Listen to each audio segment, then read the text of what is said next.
Hello, my name is Delra Mahmadi, and on behalf of the Southern California Youth Society, I welcome and thank you all for being here.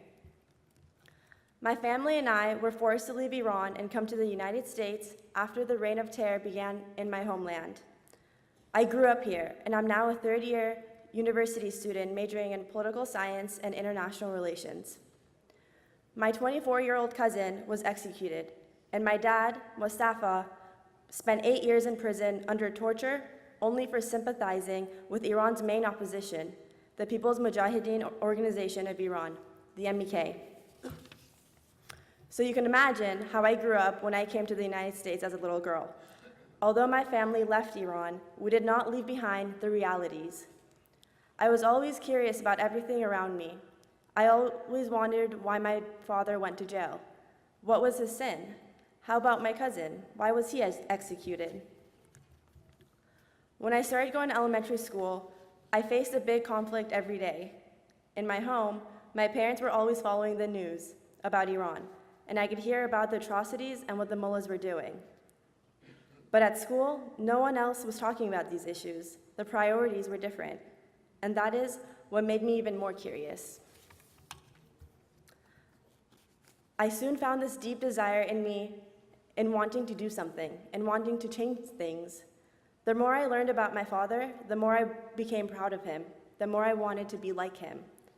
I liked the fight I found in him, and I was always inspired by the fact that the mullahs wanted to break him under torture and wanted him to renounce his affiliation with the MEK. They wanted him on TV to make allegations against the MEK, but he refused. And I began to look up to these values: honor, dignity, and dedication. I felt that with these, there was a lot that I could do. The mullahs were able to imprison my father. They were able to kill my cousin, but they were not able to eliminate their way of life, because they represent a value that is eternal. Ladies and gentlemen, not only did the mullahs not eliminate the MEK, but I am proud to say that I am the third generation of the MEK. We cannot be eliminated.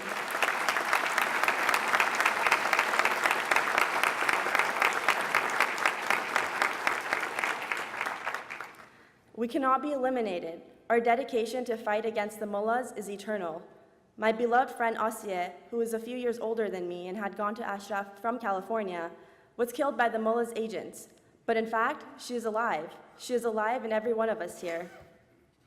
My message to the Ayatollahs is simple, but very clear. Over the years, the courageous, selfless, and brave went across border to Camp Ashraf and devoted their lives to the liberation of Iran and ideal of freedom. These are the Ashrafis, who are now in Liberty prisons. I want the mullahs to know that the youth in Liberty have become today's role models for me and many others like me. They have shown us that no obstacle is insurmountable. This generation's addition to the previous will sweep the Ayatollahs from the political scene of Iran into where they belong, the dustbin of history. At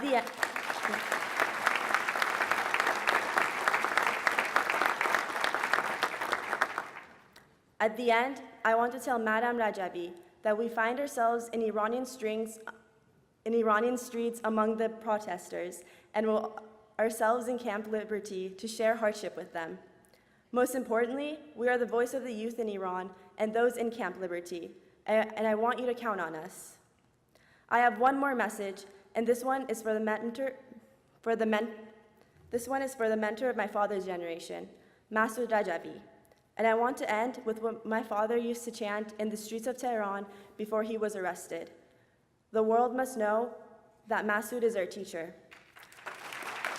خلق جهان بداند مسعود معلم ماست. Thank you. Thank you.